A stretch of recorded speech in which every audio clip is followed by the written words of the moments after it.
성도 여러분 안녕하세요. 오늘도 좋은 하루 되시기를 빕니다. 내일은 한국의 추석입니다. 가족들에게 전화라도 한 번씩 해보면 좋을 것 같습니다. 그러면 사도신경으로 신앙 고백하시면서 하나님께 예배하겠습니다. 나는 전능하신 아버지 하나님 천지의 창조주를 믿습니다. 나는 그의 유일하신 아들 우리 주 예수 그리스도를 믿습니다. 그는 성령으로 잉태되어 동정녀 마리아에게서 나시고 본디오 빌라도에게 고난을 받아 십자가에 못 박혀 죽으시고 장사된 지 사흘 만에 죽은 자 가운데서 다시 살아나셨으며 하늘에 오르시어 전능하신 아버지 하나님 우편에 앉아 계시다가 거기로부터 살아있는 자와 죽은 자를 심판하러 오십니다. 나는 성령을 믿으며 거룩한 공교회와 성도의 교제와 죄를 용서받는 것과 몸의 부활과 영생을 믿습니다. 아멘. 오늘 읽을 말씀은 아모스 5장 4절부터 8절까지의 말씀입니다. 아모스 5장 4절부터 8절까지의 말씀을 받들어 읽겠습니다.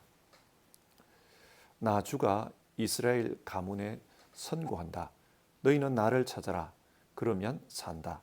너희는 베델을 찾지 말고 길갈로 들어가지 말고 브엘세바로 넘어가지 말아라. 길갈 주민들은 반드시 사로잡혀 가고 베델은 폐허가 될 것이다. 너희는 주님을 찾아라. 그러면 산다. 그렇지 않으면 주님께서 요셉의 집에 불같이 달려드시어 베델을 살라버리실 것이니 그때에는 아무도 그 불을 끄지 못할 것이다. 너희는 공의를 쓰디쓴 소태처럼 만들며 정의를 땅바닥에 팽개치는 자들이다. 묘성과 삼성을 만드신 분, 어둠을 여명으로 바꾸시며 낮을 캄캄한 밤으로 바꾸시며 바닷물을 불러 올려서 땅 위에 쏟으시는 그분을 찾으라. 그분의 이름 주님이시다. 아멘. 오늘은 아모스서의 말씀을 살펴보려고 합니다. 아모스는 주전 750년경 활동했던 선지자입니다. 활동 시기가 호세아 선지자와 비슷합니다. 그런데 아모스 선지자는 고향이 남유다였습니다. 남유다 사람이 북이스라엘로 와서 하나님의 심판을 외쳤습니다. 이것은 쉽지 않은 일이었습니다. 왜 그렇지 않겠습니까, 여러분? 그 당시로 보면 북이스라엘은 엄연히 남의 나라였습니다. 따라서 남쪽 사람이 북쪽에 가서 좋은 소식을 전하는 것도 아니고 하나님의 심판을 외치는 것은 참으로 곤란한 일이었습니다. 뿐만 아니라 당시 북이스라엘은 여로보암 2세가 다스리고 있었는데 그때는 북이스라엘의 국력이 전성기였습니다. 군사적으로도 경제적으로도 아주 강력할 때였습니다. 그런데 아모스가 가서 곧 북이스라엘이 망할 것이다. 하나님의 심판이 임했다. 그렇게 외치면 과연 사람들이 아모스의 말을 듣고 어떤 반응을 보일까요? 아모스가 지금 거짓말을 하고 있다. 그렇게 생각할 가능성이 큽니다. 거짓 선지자로 몰릴 가능성이 큽니다. 그래서 아모스가 북이스라엘로 가서 하나님의 말씀을 외치는 것은 참으로 어려운 일이었습니다. 하지만 아모스는 하나님의 말씀에 순종해 북이스라엘로 가서 예언의 말씀을 외칩니다. 어떻게 되었을까요? 많은 어려움을 겪었습니다. 심지어 살해 위협까지 당했습니다. 여러분, 하나님께서 아모스에게 왜 이런 위험한 사명을 맡겼을까요? 북이스라엘을 사랑하기 때문이었습니다. 북이스라엘을 살리고 싶었기 때문입니다. 이런 하나님의 사랑의 마음을 기록한 책이 바로 아모스서입니다. 자, 그러면 이 아모스의 말씀을 같이 살펴봅시다. 아모스서에 따르면 당시 북이스라엘은 도덕적으로 큰 위기에 직면해 있었습니다. 어떤 면에서 그랬습니까? 사회 지도층들의 탐욕이 도를 넘어선 상태였습니다. 그들은 가난한 사람들의 머리에 있는 티끌도 탐낼 정도였다. 그렇게 말합니다. 그래서 경제적으로 약한 사람들을 압제하는 그런 일을 서슴없이 행하고 있었습니다. 그러면서도 자기 자신을 위해서는 사치를 부렸습니다.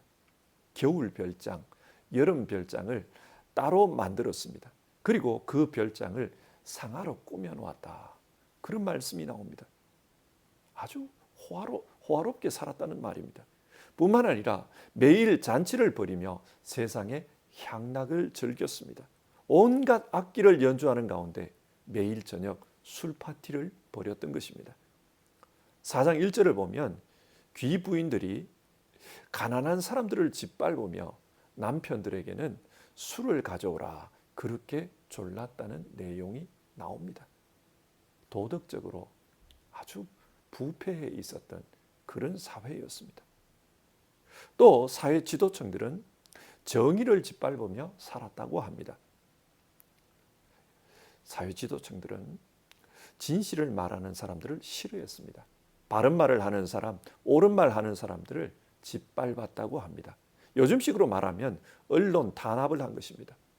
바른 말 하는 사람들을 사회 불평분자라고 몰아붙였습니다. 그리고 재판을 할 때 뇌물을 주고 판결을 일그러지게 하는 일이 부지기수였다고 합니다. 아모스서를 보면 재판에서 궁핍한 자들을 억울하게 만들었다는 말씀이 아주 여러 군데 나오는데요.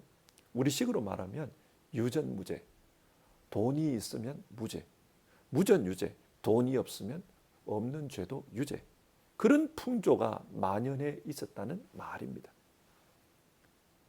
그러면 당시 경제인들은 어떠했을까요?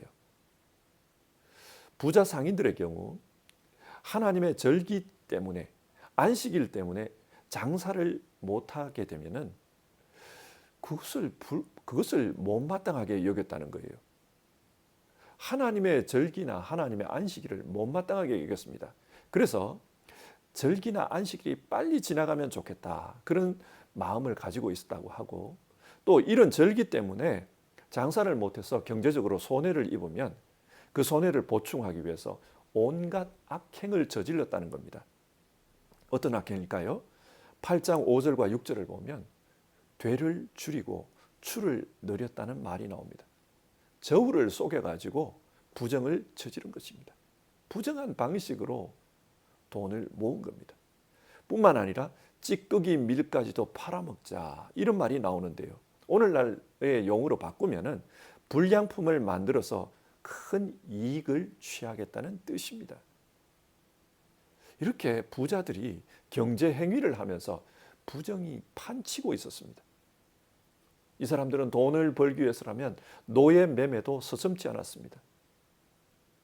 자, 이런 현실을 보며 하나님은 이런 말씀을 합니다. 오늘 우리가 읽은 말씀 5장 7절인데요. 너희는 공의를 쓰디 쓴 소태처럼 만들며 정의를 땅바닥에 팽개치는 자들이다. 여러분, 공의가 무엇이고 정의가 무엇입니까? 공의를 히브리 말로는 쯔다카라고 하는데요.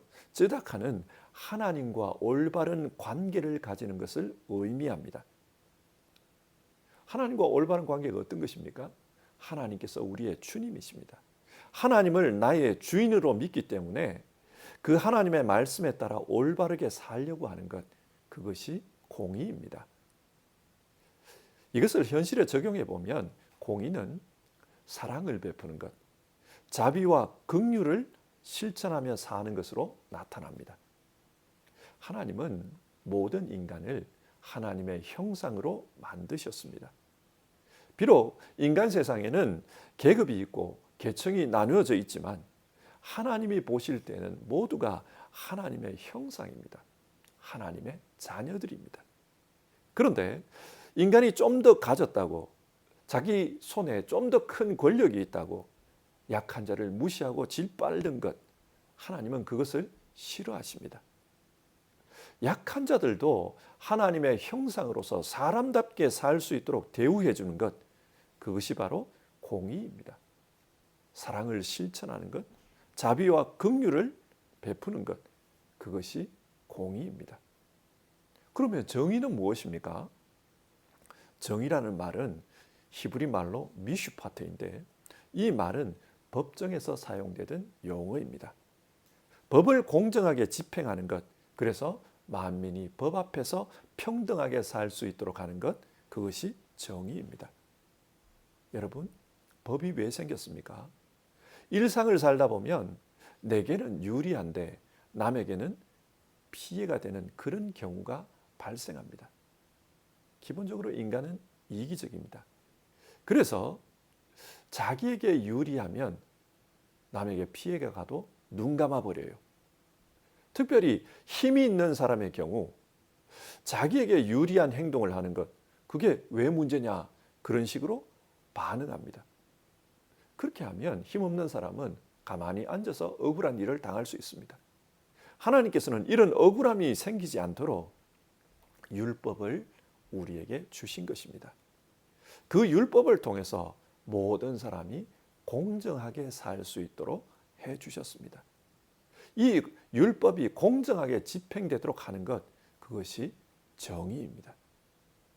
그런데 아모스가 활동하던 시기 북이스라엘에서는 이런 공의와 정의가 붕괴되고 말았습니다.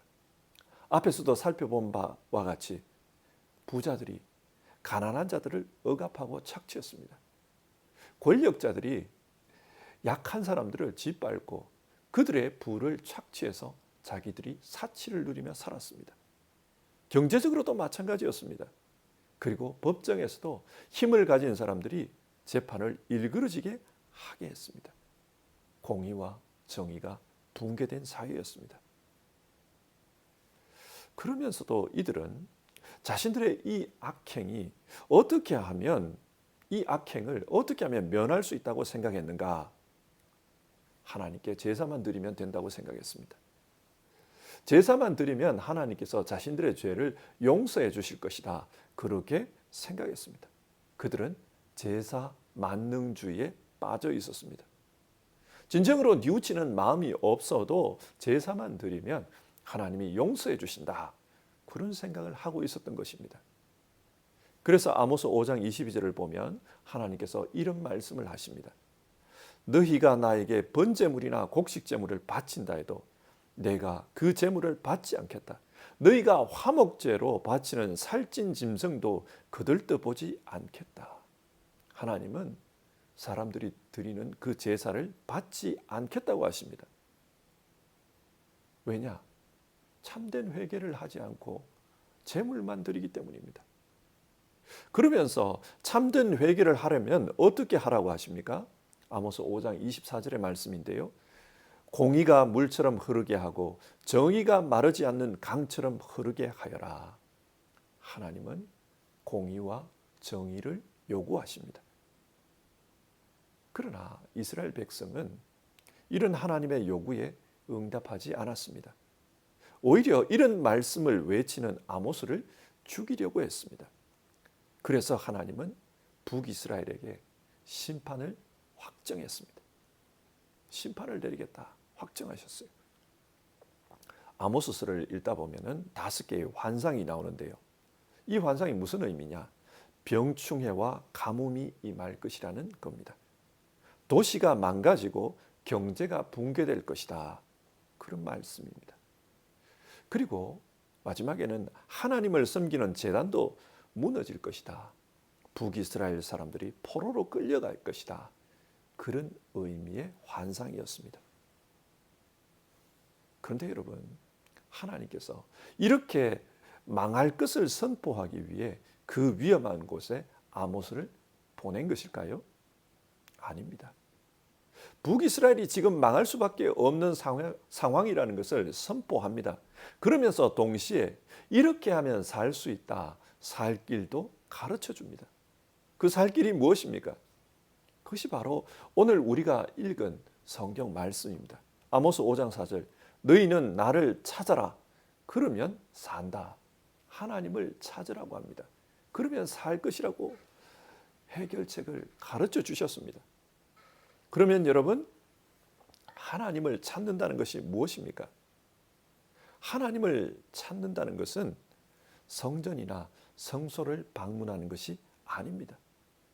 당시 사람들은 하나님은 하나님의 집에 있다. 그러니 하나님의 집을 방문하면 그게 하나님 찾는 거라고 생각했어요. 그런데 5장 5절을 보시면 너희는 베델을 찾지 말고 길갈로 들어가지도 말고 브엘세바로 넘어가지도 말라고 합니다. 여기서 베델과 길갈은 하나님의 성소였습니다. 하나님의 성막이 있었던 장소, 성소였습니다.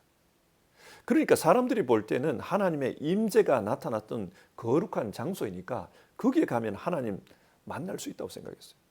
그리고 브엘세바로 가지 마라. 이 브엘세바는 아브람과 이삭과 야곱이 살았던, 오늘날로 말하면 성지입니다. 그들이 하나님을 만났던 성지입니다.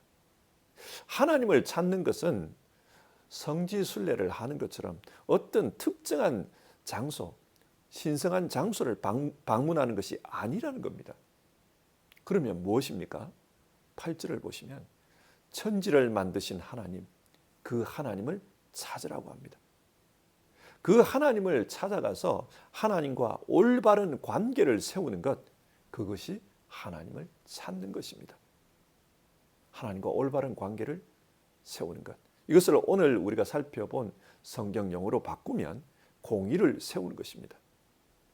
하나님을 찾는 것은 하나님을 찾아가 하나님과 올바른 관계를 맺는 것입니다.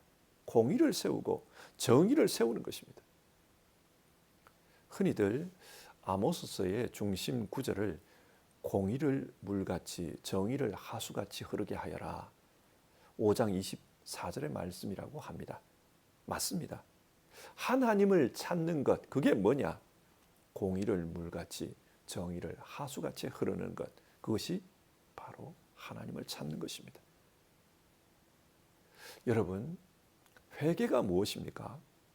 회개는 히브리 말로 슈바인데 하나님께 돌아간다, 그런 뜻입니다. 흔히들 회개하라고 하면 눈물을 흘리는 것이 회개라고 생각합니다. 그러나 눈물을 흘리는 것이 회개가 아니라 진짜 하나님께 돌아가 하나님과 함께 사는 것, 그게 진짜 회개입니다.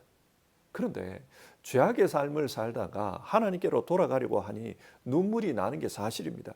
그래서 눈물을 흘리는 건데 마치 사람들은 그게 회개의 본질인 줄 알아요. 아닙니다. 회개의 본질은 눈물을 흘리는 게 아니라 하나님께 돌아가는 것입니다. 마찬가지입니다. 하나님을 찾는 것도 하나님이 계시던 그런 성전을 방문하는 게 아닙니다. 하나님을 찾는 것은 하나님이 요구하시는 것, 하나님의 마음, 하나님의 뜻으로 돌아가는 것입니다. 그게 진정 하나님을 찾는 것입니다. 오늘 말씀을 정리하겠습니다. 하나님께서 남쪽에서 살던 아모스를 북쪽에 보낸 이유는 그들에게 살 길을 가르치기 위해서였습니다. 그 살 길은 하나님을 찾는 것이었습니다. 하나님을 찾는 게 무엇이냐? 그것은 하나님의 뜻, 하나님의 마음이 있는 곳으로 돌아가는 것입니다. 그것은 바로 공의와 정의였습니다. 자, 그렇다면 오늘 하나님은 우리가 사는 세상을 보면서 무엇을 원하실까요? 사람들은 자기가 사는 나라가 잘 살기를 원합니다. 그래서 자기의 나라를 위해서 기도합니다. 하나님, 우리 나라 잘 살게 해주십시오. 그러나 하나님은 잘 사는 것보다 바르게 사는 것을 원하십니다. 바르게 사는 게 뭡니까? 바르게 사는 것은 사랑을 실천하는 것, 자비와 긍휼을 베풀며 사는 것입니다. 공의로 사는 겁니다. 그리고 법을 온전하게 지켜 정의롭게 사는 것입니다.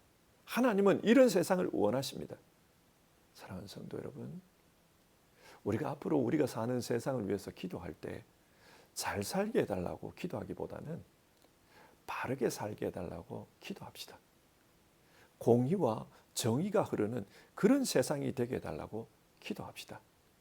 하나님은 그것을 원하십니다. 하나님의 뜻은 그것입니다. 하나님의 뜻이 이루어지는 곳, 그것을 성경은 하나님의 나라라고 하는데요. 공의와 정의가 실천될 때 하나님의 나라가 임합니다. 자, 오늘 말씀을 생각하면서 찬송가 516장 옳은 길 따르라 의의 길, 우리 1절 같이 부르고요. 기도하겠습니다.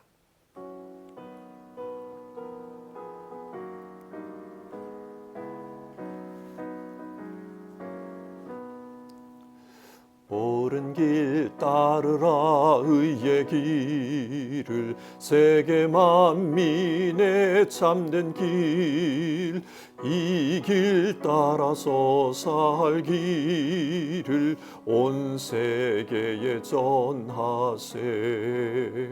만 백성이 나갈 길, 어두운 밤 지나서 동튼다. 환한 빛 보아라 저 빛, 주 예수의 나라 이 땅에 곧 오겠네 오겠네. 아멘. 같이 기도하겠습니다. 하나님, 오늘 아모스서의 말씀을 통해 하나님은 우리가 사는 세상이 어떤 세상이길 원하셨나 그것을 살펴보았습니다. 하나님은 물질적으로 잘 사는 세상보다 올바른 세상을 원하셨습니다. 그러기 위해서는 그 공동체 속에 사는 사람들이 공의와 정의를 실천해야 한다. 그렇게 말씀 나눴습니다.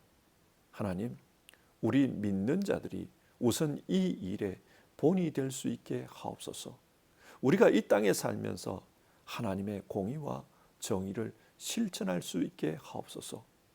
하나님의 공의, 그것은 사랑과 자비, 긍휼을 실천하는 것이라고 했습니다. 하나님의 정의, 그것은 정의로운 세상이 되도록 정의롭게 사는 것이라고 했습니다. 이런 하나님의 공의와 정의가 실천될 때 그때 이 땅에 하나님의 나라가 임하는 줄 압니다. 하나님의 뜻이 이루어지는 줄 압니다. 우리 모두 예수 그리스도의 사랑과 자비를 실천함으로, 또 예수 그리스도의 정의를 실천함으로 하나님 나라를 추구하는 우리 모두 되게 하옵소서. 우리가 사는 세상이 그런 세상이 되게 하옵소서. 우리 믿는 자들이 이 일에 본이 되게 하옵소서. 우리 주님 예수님의 이름으로 기도드립니다. 아멘. 오늘도 하루를 살면서 공의와 정의의 삶을 생각하면서 그렇게 살아가는 우리 모두 되었으면 좋겠습니다. 여러분, 오늘 하루 복된 하루 되시기를 바랍니다. 그러면 주님께서 가르치신 기도로 오늘 예배를 마치겠습니다. 하늘에 계신 우리 아버지, 아버지의 이름을 거룩하게 하시며 아버지의 나라가 오게 하시며 아버지의 뜻이 하늘에서와 같이 땅에서도 이루어지게 하소서. 오늘 우리에게 일용할 양식을 주시고 우리가 우리에게 잘못한 사람을 용서하여 준 것 같이 우리 죄를 용서하여 주시고 우리를 시험에 빠지지 않게 하시고 악에서 구하여 주옵소서. 나라와 권능과 영광이 영원히 아버지의 것입니다. 아멘.